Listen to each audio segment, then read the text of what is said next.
বিসমিল্লাহির রহমানির রহিম। আসসালামু আলাইকুম। কেমন আছেন আপনারা সবাই? আলহামদুলিল্লাহ আমিও ভালো আছি। আজকে আপনাদের মাঝে আমি নিয়ে আসছি আলু, কাঁচা কলা আর বেগুন দিয়ে শিং মাছের ঝোল। এখানে আমি 4টি বড় সাইজের এবং ছোট সাইজের শিং মাছ মিলিয়ে নিয়েছি। এখানে আমার এই সাইজের শিংগুলো যেহেতু আসছে, আমি এখানে 4 পিস মাছ আমি এখানে ভেজে নিয়েছি। আর লাগবে এখানে আলু আর কাঁচা কলা। আমি এরকম একটু লম্বা করে কাঁচকলা আর আলুগুলোকে এইভাবে করে কেটে নিয়েছি। আর লাগবে এখানে একটি বেগুন এরকম লম্বাটে করে কেটে নিয়েছি। আর লাগবে এখানে হলুদের গুঁড়ো, লাল মরিচের গুঁড়ো, স্বাদ মতো লবণ, আধা চামচ পরিমাণ জিরার গুঁড়ো, 1 চামচ ভরে ধনিয়ার গুঁড়ো, কাঁচামরিচ, পেঁয়াজ কুচি, আদা রসুন বাটা 1 চা চামচ। তাহলে চলুন আমরা রান্নায় চলে যাই। এখন আমি চুলার কাছে চলে আসছি, আমাদের জালটা জ্বালিয়ে দিয়েছি। এখন আমি অল্প করে তেল দিয়ে নিব। বিসমিল্লাহির রহমানির রহিম। আগে আমি প্রথমে বেগুনটাকে হালকা একটু ভেজে নেব, না তা না হলে বেগুনটা গলে যেতে পারে। আমি অল্প করে তেল দিয়ে নিয়েছি এখানে। এর মধ্যে যে কাটা বেগুনগুলো আছে সেটার মধ্যে দিয়ে দেব। বিসমিল্লাহির রহমানির রহিম। হালকা একটু ভেজে নেব।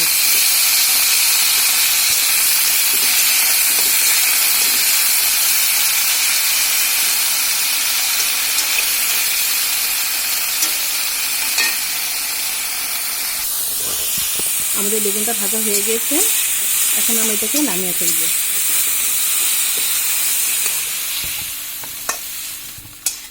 এখন আমি এর মধ্যে তেল দিয়ে দিব।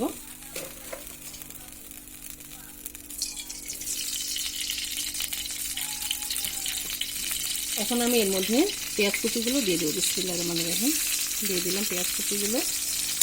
পেঁয়াজটা একটু নরম হয়ে আসলে তারপর এর মধ্যে আমরা মশলাগুলো দিয়ে দিব। আমাদের পেঁয়াজটা ভাজা হয়ে গিয়েছে, আমি সামান্য করে পানি দিয়ে দিলাম।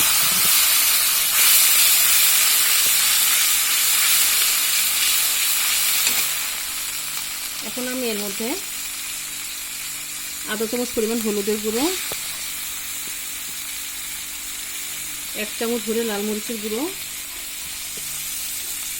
1 চামচ ভরে লবণ দিয়ে নিলাম। আপনারা তরকারির অনুযায়ী মশলাগুলো দিয়ে নেবেন। এখন এর মধ্যে আমি আদা রসুন বাটা, জিরার গুঁড়ো আর ধনিয়া গুঁড়ো সব দিয়ে দেবো। কাঁচামরিচগুলো আমরা পরে দেব। দিয়ে দিলাম। আর সামান্য একটু পানি লাগবে।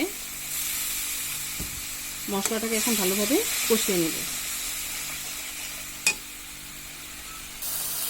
এখন যে আমাদের যে কাঁচকলার আলুগুলো আছে সেটা দিয়ে দেবো। আমাদের মশলাটা প্রায় কষানো হয়ে গিয়েছে। বিসমিল্লাহির রহমানির রহিম। দিয়ে দিলাম।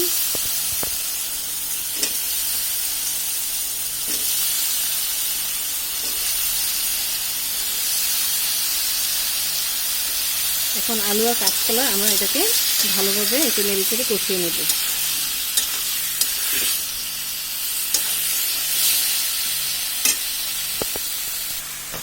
আমাদের কাঁচকলা আর আলু কষানো হয়ে গিয়েছে। এখন আমি এর মধ্যে যে বেগুন ভাজাগুলো আছে সেটা এর মধ্যে দিয়ে দিলাম।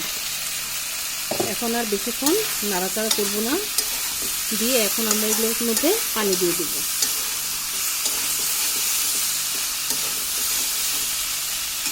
এখন এর মধ্যে পানি দিয়ে দিচ্ছি।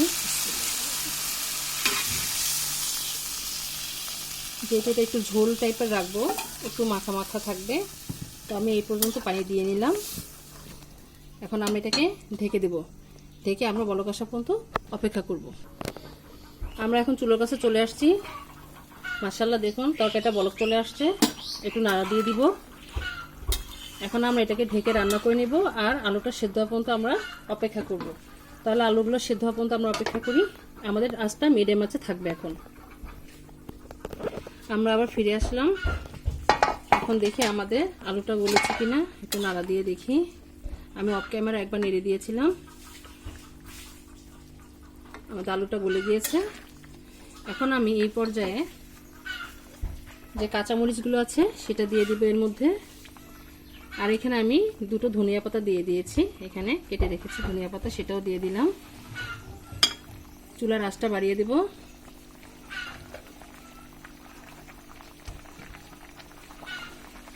যে শিং মাছগুলো আছে ভাজা সেটা এর মধ্যে এখন দিয়ে দিচ্ছি। এখন হালকা একটু আলতো করে নেড়ে দিব, তা না হলে বেগুনগুলো ভেঙে যেতে পারে।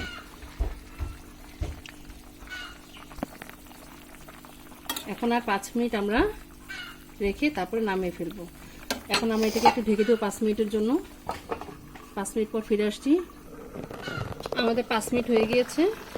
এই যে দেখুন এরকম মাখা মাখা থাকবে, নামানোর পর আরও টেনে যাবে। এই অবস্থায় আমরা এখন এটাকে নামিয়ে ফেলবো। আমাদের রান্না কমপ্লিট। তৈরি হয়ে গেল আমাদের মজাদার কাঁচকলা, আলু আর বেগুন দিয়ে শিম মাছের ঝোলের রেসিপি। মাশাআল্লাহ, আলহামদুলিল্লাহ, দেখুন দেখতে কত ভালো লাগছে। এটা খেতেও ভীষণ মজা। এটা গরম গরম ভাতের সাথে অসাধারণ লাগে। এই শিং মাছের তরকারিটা আপনারা এইভাবে রান্না করে দেবেন, ইনশাআল্লাহ আপনাদেরটাও আরও ভালো হবে।